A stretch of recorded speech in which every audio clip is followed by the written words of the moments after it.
ini aja bubar, ada semangat lagi Ya. Oke, buat wirausaha, bagaimana jadi wirausaha.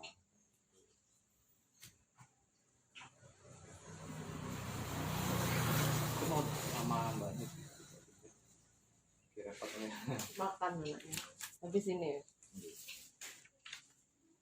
Mas baru ngantar temannya vaksin baru pulang. Puskesmas pasien. Enggak di di Ajung tuh programnya bupati itu. Di Ajung. Pasiennya bisa. Iya, tapi dia kan daftar online temannya itu. Oh. Kalau anakku nggak mau disuruh vaksin. Oh, malah nemenin tadi. Iya, teman itu. Enak bu untuk jajan, tapi kok enggak makan.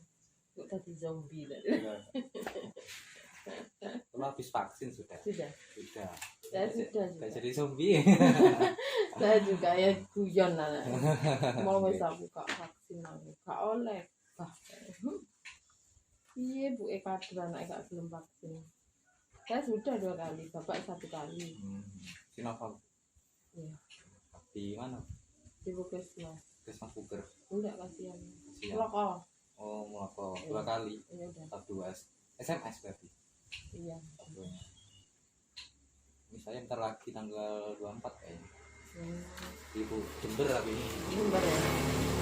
Di Sama itu rumahnya mana, Dek? Kasihan. Oh, Dek Kasihan tuh. Berjawa. Oh. Dekat. Nanti kalau sama teman-teman buat keripik tak apa saja. Buat keripik. Oh, buat Ini sendiri.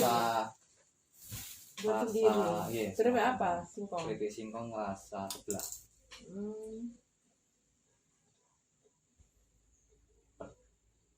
Pedes.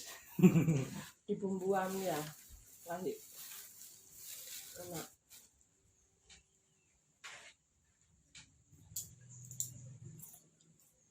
Kasih bumbu di blender bumbunya. Bumbu ini bumbu Beli. jadi pakai bumbu biasa, bubuk, terus sama yes, tadi kan ini nggak sengaja campur sama garam. Seharusnya pakai masako, jadi pakai kaldu biasa buat rasanya. Terus sama ini yang sama jeruk nipis, di blender. Terus dicampurkannya. Bisa bu kalau mau buat. Tapi sini ada singkong, ada yang Banyak kalau nanam. Beli kan. Mana nih bu buatnya? Iya. Di sini sudah ada yang produksi. Oh, keripik. Tapi belum gini ya rasa-rasa. Cuma ya manis. Enggak ada rasa-rasa. Paling balado itu. Tapi balado.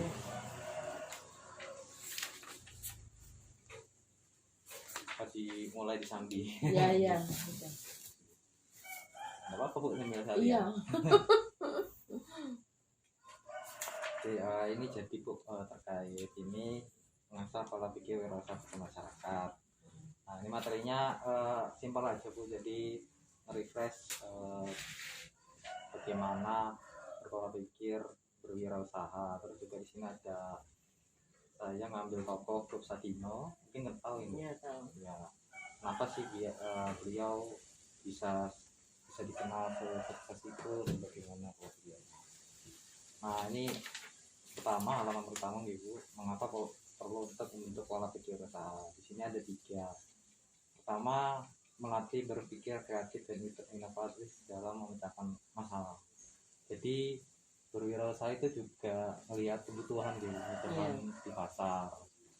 Nah, makanya kalau misalnya kita nggak ngikuti ngikuti permintaan, nggak ngikuti kreatif, misalnya ada pesanan, bu saya minta buat ayamnya dipotong gini atau gimana. Nah itu kan harus bisa berpikir kreatif dan inovasi, tergantung sama kebutuhan. Terus belajar hal-hal baru dan keluar dari zona nyaman. Kalau yang saya pernah lihat dari kenapa sih yang namanya wirausaha itu dia bisa berwirausaha, pertama karena dia kepepet gitu. Jadi biasanya orang berwirausaha itu pertama kepepet, kemudian yang kedua adalah ada keinginan gitu. Nah ini makanya belajar hal-hal baru dan keluar dari zona nyaman tuh jadi cukup penting. Kemudian tidak takut mengambil risiko saat melihat suatu peluang, jadi ini juga penting. Kalau berwirausaha itu misalnya ada, mungkin sekarang lagi ada tren apa, nah, meski nanti resikonya biayanya lebih banyak. Nah tapi itu jangan jadi ketakutan karena juga bisa jadi sebuah peluang. Terus ini ada 5 langkah Bu, ada 5 langkah yang menjadi penting dari wirausaha.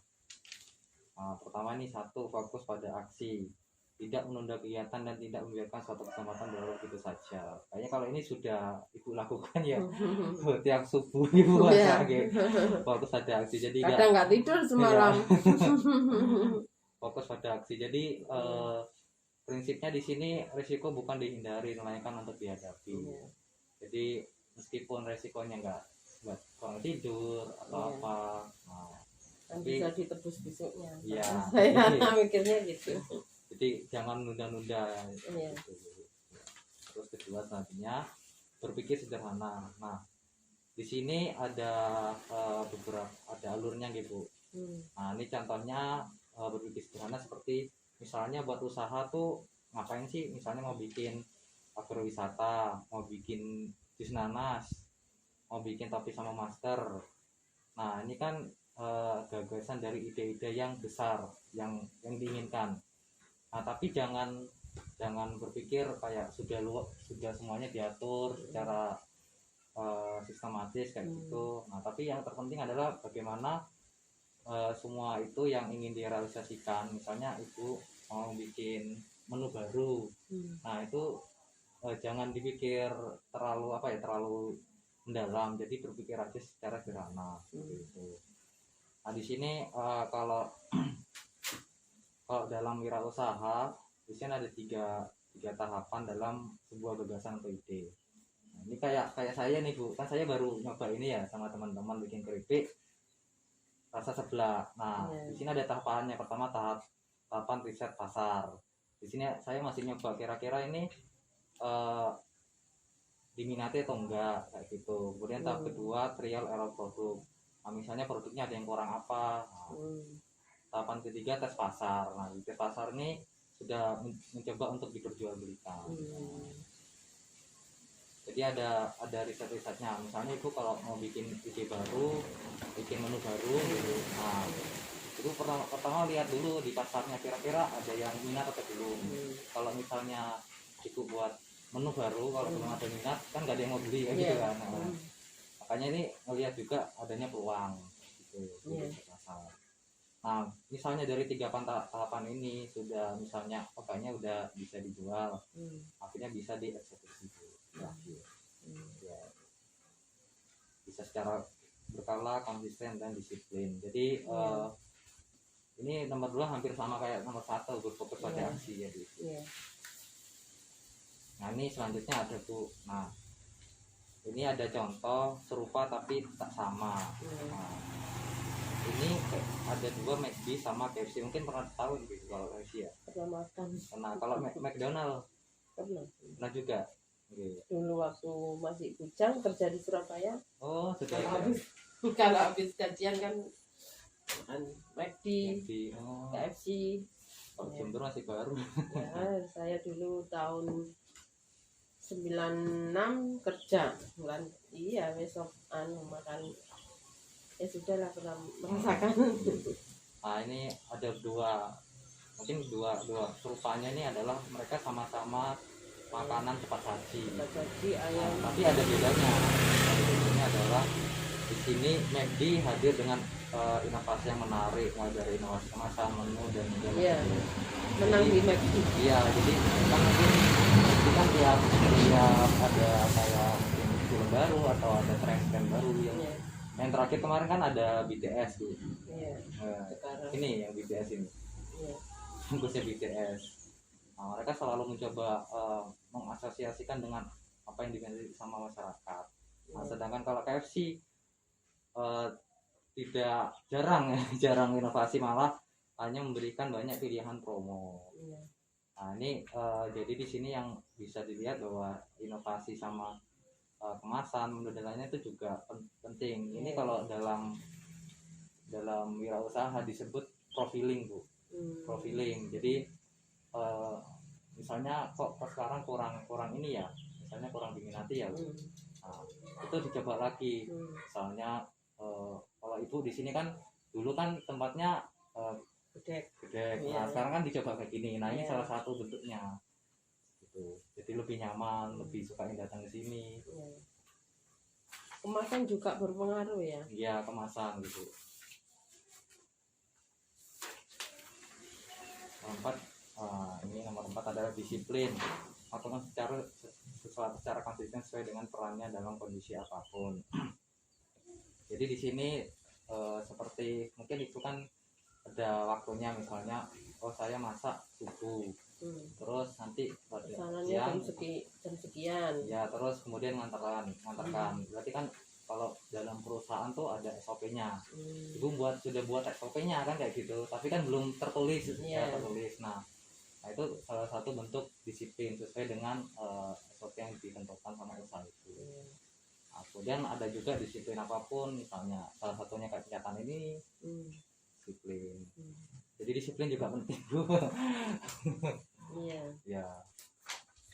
Nah ini ada contohnya Bu, Bob Sadino. Ini Bob Sadino dulu beliau ini bukan konglomerat kayak sekarang. Dulu Bob Sadino ini mulai karirnya menjadi seorang kuli. Kayak sudah meninggal ya? Berusia 100.000 kayaknya. Iya. Iya, barusan tahun kemarin. Dan sekarang sudah menjadi konglomerat yang merupakan salah satu pengusaha sukses yang mulai usahanya dari nol. Bob Sadino memiliki usaha pertanian dan makanan, yaitu dari Kempam, Kemcik, Kemfood yang masih eksis hingga sekarang, meski dia tidak ada ya. Nah, selanjutnya, ini ada salah tulisan nih. Satu, fokus pada aksi. Ini menurut Bob Sadino, banyak orang tanya bisnis apa yang bagus. Nah, menurut Bob Sadino itu beliau menjawab, bisnis yang bagus adalah yang bisnisnya yang dibuka, bukan yang ditanyakan terus. Jadi yang dimaksud di sini adalah bukan ditanya, misalnya tanya sama orang, aku mau buka apa ya buat bisnis yang apa ya, yang api itu apa. Nah, melainkan yang harus dibuka, yang langsung aksinya. Jadi di sini yang bisa dikatakan sama Bob Sadino adalah jangan tanya terus. Ya kalau mau usaha langsung buka gitu. Iya, jangan tanya-tanya terus. Nah, terus selanjutnya ini kita selalu mencari peluang baru. Nah, di sini Bob Sadino jangan berprinsip harus ada uang untuk memulai usaha. Jadi kalau kalau dalam memulai usaha gitu, yang utama tuh modal itu juga utama untuk membuka, tapi bukan itu yang menjadi pola pikirnya. Pola pikirnya adalah coba dibalik, harus ada usaha untuk menghasilkan uang. Jadi bukan dari uang kita bisa berusaha, tapi kita berusaha untuk dapatkan uang. Iya, itu. Jadi ini ada beberapa, kalau nggak punya modal, Om jual mobil buat modalin. Kalau nggak punya ide, Om lakuin ternak ayam dari modal teman.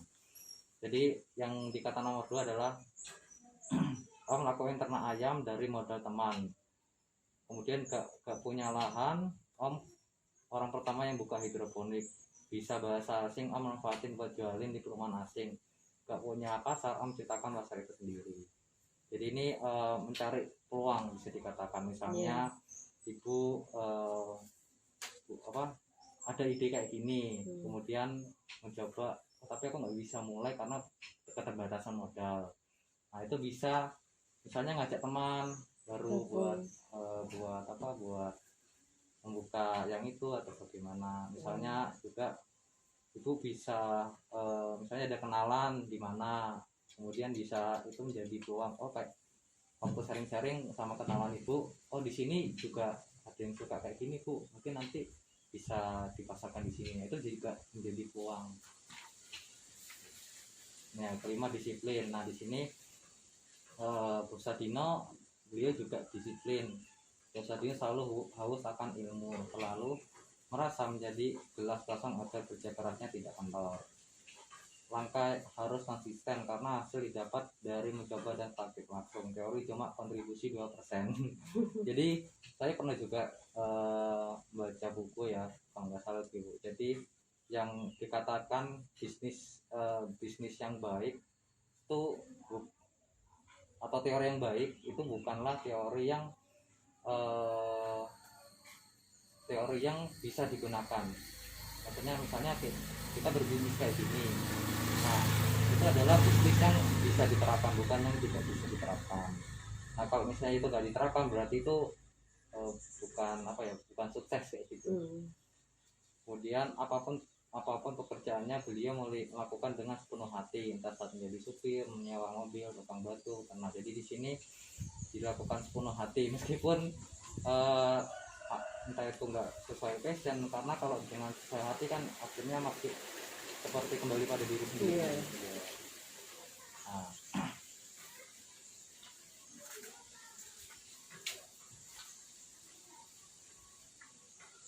oke di sini jadi di sini kayaknya sudah tahu gitu. Jadi Wirausaha adalah orang inisiasi, mengolah, berani menanggung resiko untuk menyediakan peluang usaha. Sedangkan Wirausaha adalah usaha untuk menciptakan perubahan melalui pengenalan kesempatan bisnis. Jadi Wirausaha itu bisa dikatakan dengan mengolah sumber daya yang ada ingin membuat nilai yang baru dari yang ada. Ini sudah. Oh ini kok double ya saya? Apa cetakannya ya? Kayaknya salah narik. Salah narik. Iya. Mari ini Wirausaha terus ini 5 karakter dasar. Oh, iya. Ini sudah mencari uang baru terus. Nah 5 ini. Ini kan ini. Yang nomor 5.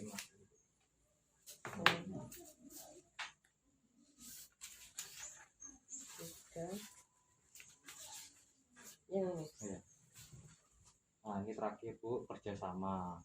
Nah semua orang yang tergabung dalam tim harus memiliki peran dan menjalankan perannya secara tanggung jawab dan disiplin. Jadi di sini misalnya yang di usaha itu kan ada ibu sama enggak ya yang betul. Nah di sini harus punya kerjasama yang solid. Jadi kalau dalam Wirausaha tuh yang dicari bukan orang yang pinter gitu, tapi orang yang memang bisa teamwork. Bisa.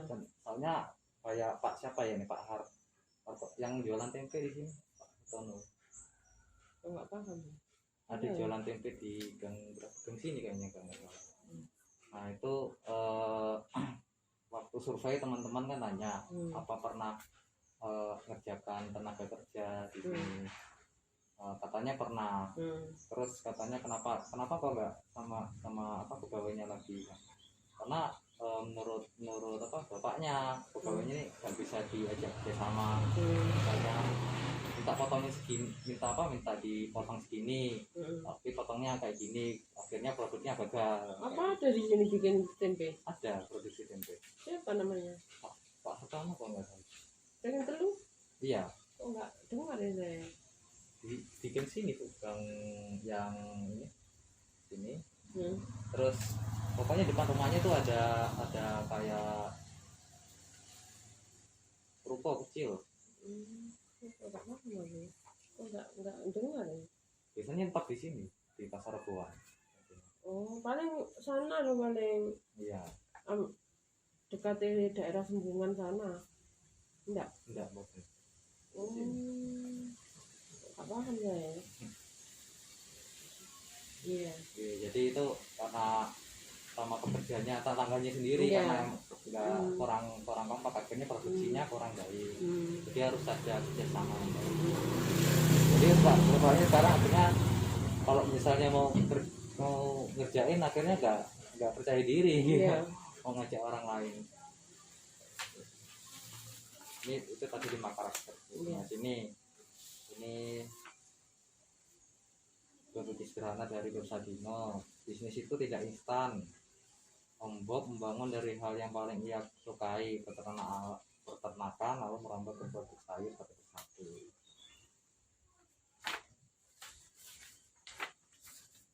Nah ini terakhir kerjasamanya Om Sadino.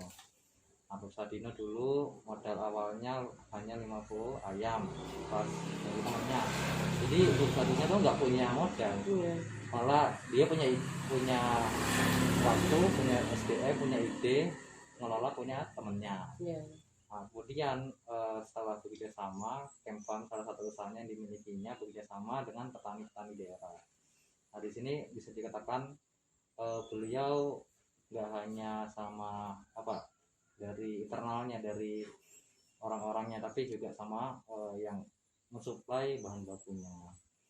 Kemudian yang saya kerjasama terbaiknya adalah dengan pelanggan dan karyawan. Setiap karyawan di Kemcik, Kemfam dan Kemkot, keluarga yang punya peran masing-masing sama penting. Dengan pelanggan, Ombor selalu menaruh respect dan menjadikan feedback mereka sebagai data terbaik untuk kebaikan layanan. Jadi di sini juga pelanggan tuh, misalnya pembeli itu juga salah satu bentuk kerjasama. Misalnya jual makanan gitu. Yeah. Nah kemudian ada feedback nggak, misalnya ini kurang apa kepedesan atau gimana, itu kan bikin kita improve lagi. Ya. Nah yang terakhir kerjasama yang tak kalah penting dengan istrinya. Jadi sama keluarga itu harus juga kompak. penting gitu. Mungkin ada yang mau ditanyakan Bu Uli? Nggak usah.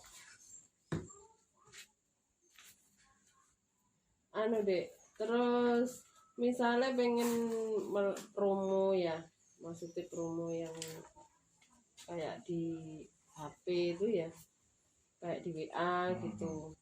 Kadang kan gimana, maksudnya posting gambar ya, terus layak nggak disertakan daftar harganya, itu layak apa enggak, atau pantas apa enggak, misalnya kayak gini ya, kayak ayam geprek, terus kita jual misalnya ayam geprek hanya misalnya 8K, terus sebentar lagi terus lawan kita saingan kita, dia jual di harga bawah kita, biasanya gitu kalau permainannya gitu. Dulu awal-awal juga pernah gitu. Misalnya enggak dikasih harga tepat apa enggak, maksudnya nggak usah harga langsung geprek tadi setiap hari gitu, tapi itu layak kan, maksudnya tepat sasaran yang dikasih harga apa enggak gitu, gimana? Kalau menurut ya, jadi kalau ini kan terkait pasar jadi saya pernah diajari juga. Jadi kan contoh kalau usaha tuh kayak badan gitu. Di sisi saya contohkan, sisi kiri ini sisi dalamnya, itu usahanya dari dalam. Sisi kanan ini sisi dari pasar. Nah, memulai usaha itu bukan dari sini Bu, tapi ngelihat dari peluangnya, ada permintaan atau enggak, gitu. Di sini alhamdulillah kan sudah ada, artinya Ibu menginisiasi buka warung ini kan. Nah, jadi dimulai dari pasarnya dulu. Pasarnya sudah ada, tapi ada kompetitor, ya kan, ada orang yang sama juga kan. Nah, kalau dalam wirausaha kompetitor tuh bisa disebut sebagai rekan juga, karena dengan adanya kompetitor kita bisa berkembang, semangat, dan juga lainnya. Nah, tapi kalau untuk melawan kompetitor tuh jangan hal yang tidak baik, bisa hal yang baik gitu. Atau misalnya ada pesanan, kita misalnya kurang ini, kemudian minta bantuan bareng, produksi barang, itu juga bisa. Itu sering saya lakukan. Nah terus ini Bu, ngelihat dari pasarnya. Nah ini jadi kan saya juga belajar ya, masih belajar ya. Jadi kalau Ibu kan di daerah sini ya. Nah pas kalau dalam sebuah pasar itu ada dua Bu, jadi ada pasar yang solid, ada yang pasar yang tidak solid. Pasar yang tidak solid tuh kayak gini contohnya Bu, misalnya kayak misalnya tadi kayak KFC sama McD, mereka kan jualannya di kota. Nah di kota itu banyak pendatang, pasarnya nggak solid. Nggak solid itu maksudnya adalah pelanggannya itu bukan orang yang sama. Pasti pelanggan yang orang baru, tiap datang mungkin tiap setahun sekali ada orang baru untuk kerjasama terus menikmati. Nah biasanya dengan pasar yang tidak solid, maka akan melakukan yang namanya bagaimana mengedukasi mengedukasi produknya mereka. Akhirnya melakukan promo. Nah promo itu kalau nggak salah konsepnya jangan dilakukan terus menerus. Nah kalau misalnya dilakukan terus menerus, pertama adalah akhirnya masyarakat itu jadi apa ya, sudah tahu, tapi promo-promo terus kayak akhirnya harga yang biasa tuh nggak merasa kayak harga promo ya. Makanya nggak dianjurkan. Nah promo tuh lebih baik waktu pasar tuh rame, bukan pasar tapi misalnya ada momen hari, kemudian dibuat promo. Misalnya hari kemerdekaan promo kayak gini. Nah itu jadi kesempatan juga. Nah terus kalau misalnya masyarakatnya misalnya di sini di Goreng Telur, misalnya pelanggannya itu saja. Nah berarti kan itu bisa dikatakan pasarnya solid. Nah pasar solid berarti kita nggak memerlukan promo, Bu. Gitu. Jadi promo itu, tapi kadang saya pernah kalau waktu pas ayam murah banget ya, jadi saya beli 3 gratis 1. Jadi kesannya itu sekali-sekali memberikan padahal ya nggak rugi kita. Jadi yang beli buahnya saya situ, tapi enggak sering, paling 1 tahun berapa kali, 2 kali apa pas waktu kan ada momen ayam sampai 15.000. Nah saya bikin geprek harga 7.000 waktu itu ya, 7.000 beli 3 gratis 1, jadi dia dapat 4. Terus akhirnya banyak yang beli ya banyak, sampai habis berapa kilo. Kalau dihitung ya enggak rugi, kembali kita permainan aja gitu. Ya pernah gitu, tapi enggak nganu. Kadang itu ada ya kalau kita promo maksudnya enggak promo, maksudnya ada ya posting geprek 8K. Terus habis gitu ada yang jual 6K. Lari ke sana semua. Terus ya agak sepi terus ternyata ya ke sana, tapi terus balik lagi katanya ya rasa, katakan orang kan selera sendiri-sendiri ya. Terus bareng ya itu kembali sekarang ya normal lah. Yaitu pasar solid ya. Jadi jangan kebanyakan promo. Soalnya kalau kebanyakan promo kayak misalnya kayak di kota kan banyak promo. Akhirnya hilang harganya ya. Dan juga kesannya harganya memang segitu. Dan juga kalau misalnya kebanyakan promo, kita juga nanti beban di biaya. Soalnya kalau mau promo itu harus nyiapin modal. Kalau saya pas biasanya kalau mau buka bisnis baru Bu. Itu kan langsung jajaran promo. Itu udah nyiapin modal, ini modal segini buat lakuin promo. Kalau nggak ada persiapan langsung promo, kita sendiri nanti terbebani. Jadi maksudnya lazim aja ya, terserah ya, kasih harga nggak apa-apa ya. Yang namanya persaingan juga ya nggak apa-apa. Banyak dulu itu ya nggak sombong. Dulu itu kayak online pertama itu saya di sini loh, khususnya di sini kan dulu nggak ada ya. Ayam geprek di online nggak ada. Terus banyak baru langganan saya semua banyak yang buka sendiri, maunya beli di saya, terus minta ya jeneng minta goreng gimana Mbak, ini terus akhirnya buka sendiri. Ada yang buka di kasihan, ada yang buka di balung ya enggak apa-apa sih ya, juga rezeki ya. Dulu enggak ada, masih kan di Facebook dulu yang suka posting dagangan itu saya, terus sama anak merokok itu. Sekarang kan banyak ya. Iya enggak apa-apa juga, enggak apa-apa. Bebas.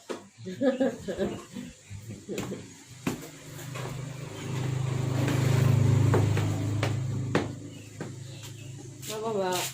Nasi pecel. Wonten Bungkus pinten? 5.000 Enggak sehari. sekali.